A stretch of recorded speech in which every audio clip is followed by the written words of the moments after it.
Olá pessoal, tudo bem? Nós estamos na nossa quinta lição dessa série de estudos sobre o discipulado e é realmente muito interessante a gente parar para pensar nesse tema, não é? O tema número 1, a gente estudou a grande comissão de Mateus 28 e a gente verificou que a razão de ser da igreja é cumprir a missão e o coração da missão é o discipulado. Então, não há como a gente esquecer esse tema. A gente viu também no segundo estudo que Jesus Cristo foi o grande discipulador e vimos aí o exemplo dele, não é? Em recrutar pessoas, em conviver com elas, ensinar na teoria e na prática e assim por diante. E a gente viu no terceiro estudo o que significa realmente ser um discípulo. E nós vimos que há um tripé do discipulado que envolve, em primeiro lugar, a palavra, não é? A Bíblia. O discípulo é alguém comprometido com a palavra de Deus. Em segundo lugar, o elemento comunhão, o relacionamento, né, da pessoa com Deus e com os co-irmãos, né, os co-discípulos. Então, esse segundo elemento é fundamental, a comunhão, esse ambiente de comunidade. E em terceiro lugar, a missão. Então, o discípulo é alguém comprometido com a palavra, que vive em comunhão e que cumpre a missão.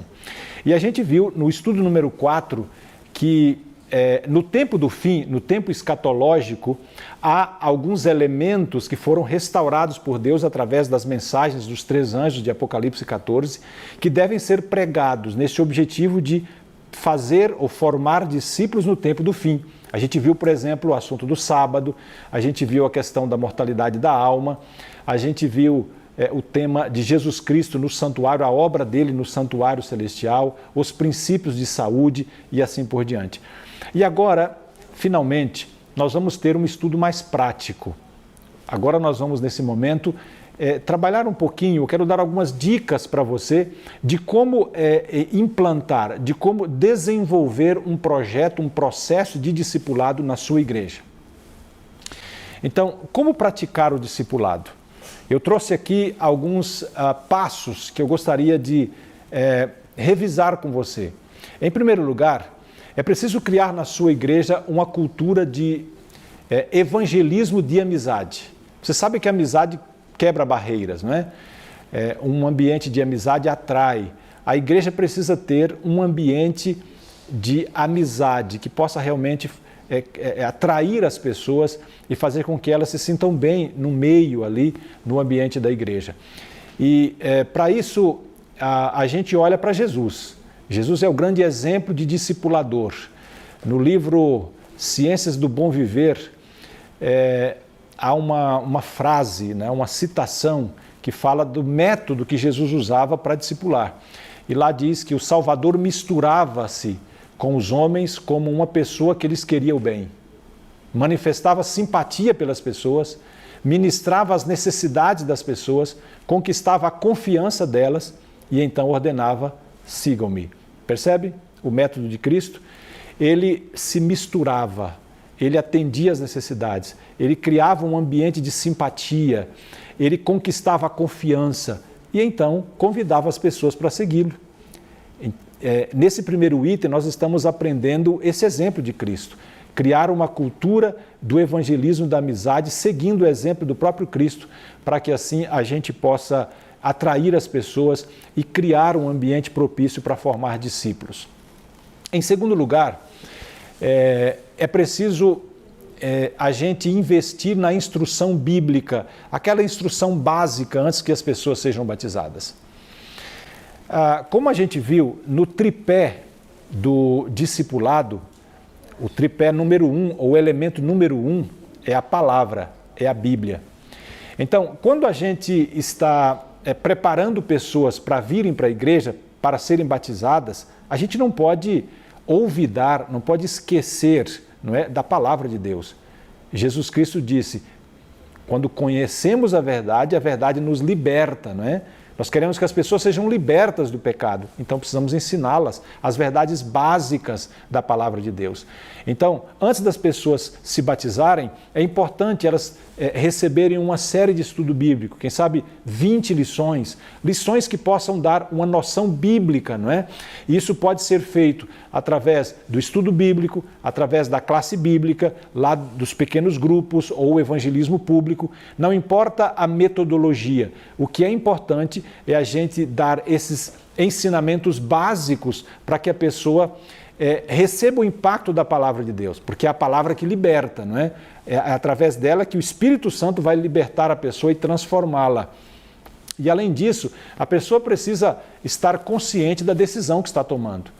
O batismo é coisa séria, não é? Discipulado é coisa séria. Então, ela precisa saber o que se espera dela. E o estudo básico dos ensinamentos bíblicos é fundamental para isso. Em terceiro lugar, nós também entendemos que é preciso agora, depois da pessoa ser batizada, é preciso dar a ela um acompanhamento e a capacitação devida para que ela possa crescer no conhecimento de Deus e possa ir num processo de amadurecimento espiritual. E aí eu coloquei alguns elementos que gostaria de mencionar para vocês nesse acompanhamento e nessa capacitação. Primeiro, é preciso dar apoio, não é? Lembrem que o recém-batizado é como um bebê.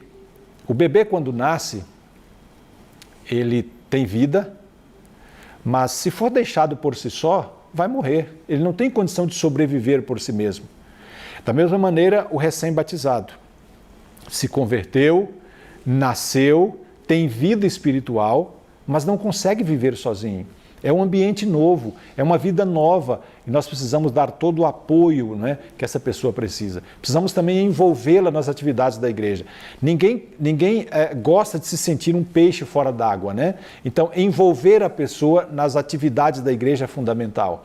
Dar a ela instrução prática em relação ao estilo de vida adventista também é muito importante. Por exemplo, como é que o adventista guarda o sábado? Como é que nós fazemos o pôr do sol? Em relação à alimentação, não é? O estilo de vida adventista, a forma de nós estudarmos a lição de escola sabatina. Então, estas coisas básicas precisam ser ensinadas para a pessoa através de um acompanhamento, né? De alguém um instrutor bíblico, alguém que esteja ali do lado da pessoa apoiando em todo o tempo. Além disso, nós precisamos também aprofundar agora os estudos pós-batismais. A pessoa teve os estudos bíblicos básicos para ser batizada. E essa pessoa precisa agora aprofundar nos estudos. Estudar temas proféticos, por exemplo.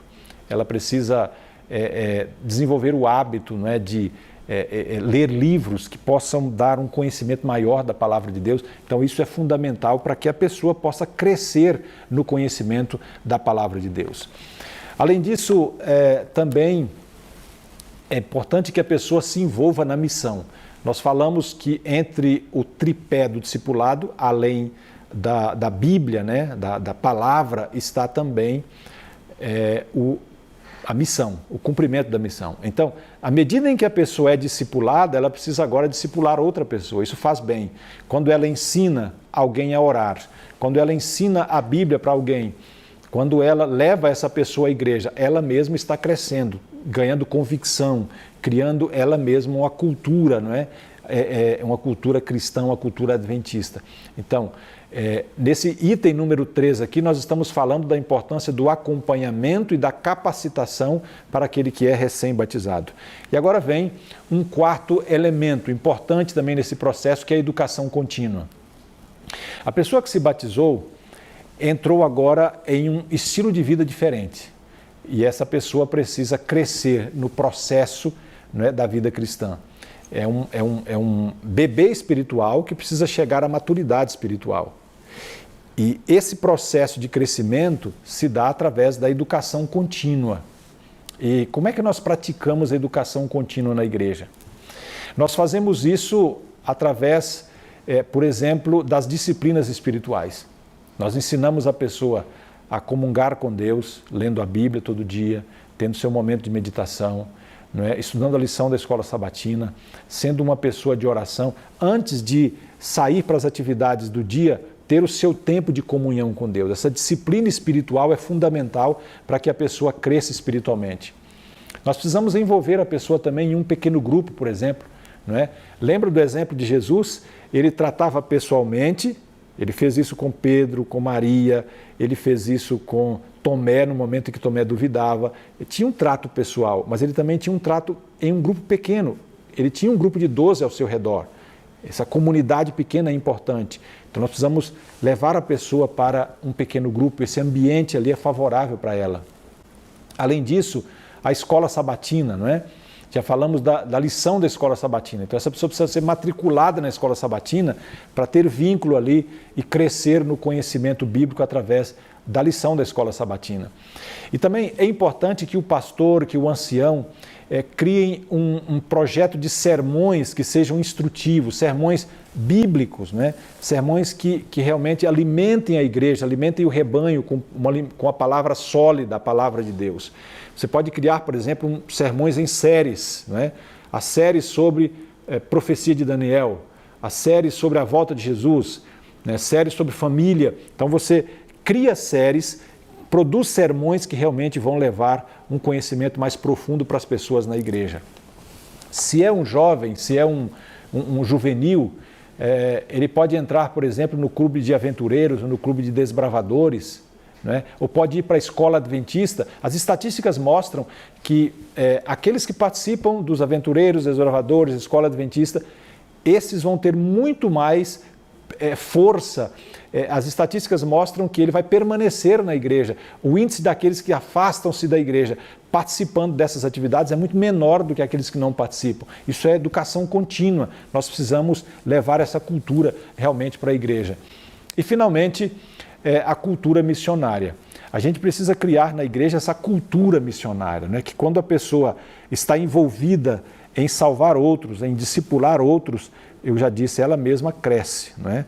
Quando a gente vê, por exemplo, alguém sendo liberto dos vícios, o poder de Deus atuando naquela pessoa, Deus respondendo às orações, né? Isso nos convence, isso nos aproxima mais de Deus e nos faz mais convictos da nossa fé. Então, isso é fundamental nesse processo aí que nós estamos mencionando. Então, gente, formar discípulos é a razão de ser da igreja, né? Eu quero ler aqui um texto que está no livro de Atos, capítulo 14, a partir do verso 21. Aqui nesse texto, o apóstolo Paulo estava junto com Barnabé na sua primeira jornada missionária, aquela jornada em que eles estavam plantando igrejas, né, fazendo discípulos, ganhando pessoas. E o capítulo 14, verso 21 diz: "E tendo anunciado o evangelho naquela cidade e feito muitos discípulos", está falando da cidade de Derbe. Eles chegaram na cidade de Derbe e ali fizeram muitos discípulos anunciando a palavra de Deus. Não existe discipulado sem Bíblia. E então voltaram, diz o texto no verso 21, para Listra, Icônio e Antioquia. E voltaram por quê? O verso 22 diz: eles voltaram fortalecendo a alma dos discípulos, exortando-os a permanecer firmes na fé e mostrando que através de muitas tribulações nos importa entrar no reino de Deus. Então veja que interessante. Paulo e Barnabé estavam conscientes de que era preciso dar uma assistência, era preciso fortalecer aqueles que se tornaram discípulos. Não basta a gente batizar, nós precisamos dar o acompanhamento, nós precisamos dar o apoio, nós precisamos continuar dando instrução, nós precisamos continuar do lado dessas pessoas, integrá-las na igreja. Quando nós fazemos isso, há uma possibilidade de crescimento, é a educação contínua. E lembrando sempre que o discipulado não tem um ponto final. Enquanto aqui neste mundo nós estamos todos sendo discipulados pelo grande mestre que é Cristo. Nós vamos num processo de amadurecimento, não é? De restauração da imagem de Deus em nós, até que Jesus Cristo venha para nos buscar. O importante é a gente lembrar que realmente não existe missão sem discipulado. Não existe adventismo sem formar discípulos. E nós formamos discípulos seguindo o próprio Mestre Cristo Jesus, o exemplo dele. Ele foi o grande discipulador que nós conhecemos. Então eu quero terminar dizendo da minha alegria de poder trabalhar com vocês esse tema do discipulado. Não se esqueçam disso. A razão de ser da igreja é pregar o Evangelho. E o coração da pregação, da missão, é formar discípulos. Nós existimos para formar discípulos. Mas formar discípulos não é uma coisa assim simples. A formação de discípulos envolve um preparo, um planejamento intencional. E nós demos aqui várias dicas de como isso pode ser feito. Que Deus possa abençoar você e a sua igreja, a fim de que realmente, como Paulo, não é? Como Barnabé, você se empenhe para fortalecer a alma dos discípulos, para ajudá-los ao crescimento espiritual, à maturidade espiritual, até que Cristo venha para nos buscar. Que Deus os abençoe a todos.